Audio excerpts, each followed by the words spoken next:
I'm Lisa Birnbach for Howdini.com. What is the best way to fight wrinkles and sagging skin without having to risk a facelift that leaves you looking like you've been in a wind tunnel?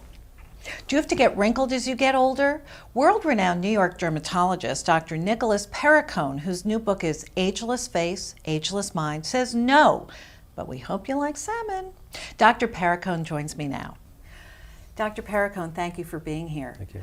What factors do cause inflammation in the skin? You know, that's a great question because, as you know, my philosophy is, and my science indicated to me, that there's a low-grade inflammation that goes on in our bodies all the time. The problem is we can't see it and we can't feel it, but it is truly there. And when that inflammation happens in the skin, it becomes visible in terms of wrinkles. But if it's happening in the brain, it shows up later as senility or Alzheimer's, in the arteries, heart disease, in the pancreas, diabetes.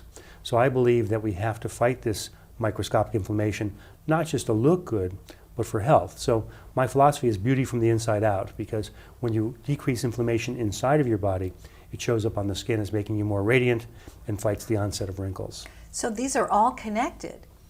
Every single one of these deficits becomes related. It sure is, and you know, it's funny, as a dermatologist, as a specialist, people think just in terms of their organ system. So derms think about the skin as this outer covering, but in reality, all the organ systems work together. So if you truly want to have beautiful skin, you've got to be healthy, because I've never seen beautiful radiant skin on an unhealthy patient. Microscopic inflammation suggests that it's really hard to detect visually.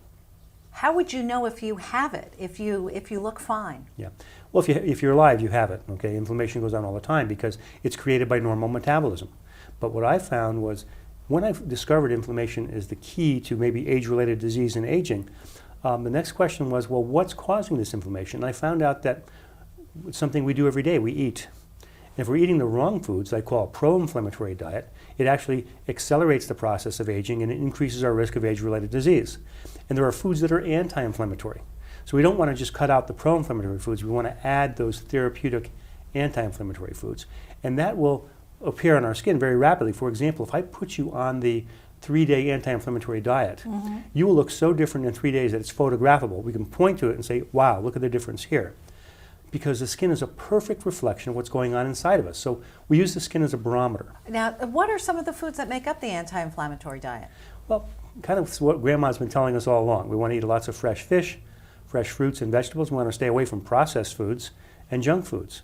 One of the biggest mistakes we've made in this country was the no-fat, low-fat diet. Because you need fats to have beautiful, radiant skin. You need fats to be healthy. You need fat to burn fat. So with the no-fat, low-fat diets, what did we see? We saw an epidemic of obesity, diabetes, and mental depression.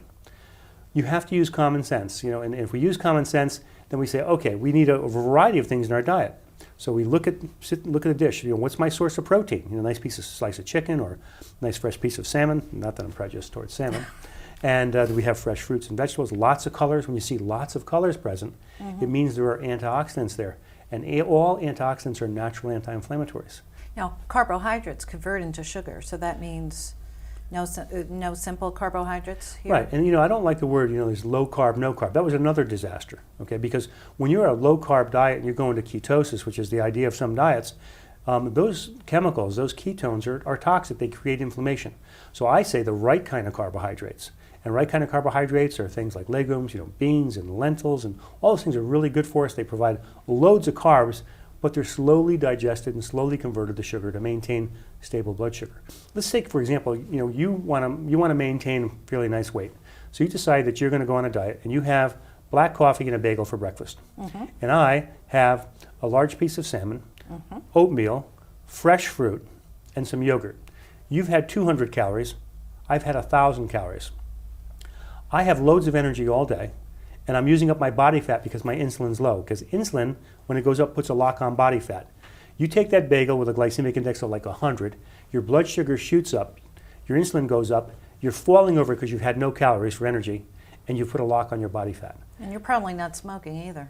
I'm trying not to. Thank you so much, Dr. Perricone, for pleasure. being here. For Howdini.com, I'm Lisa Birnbach.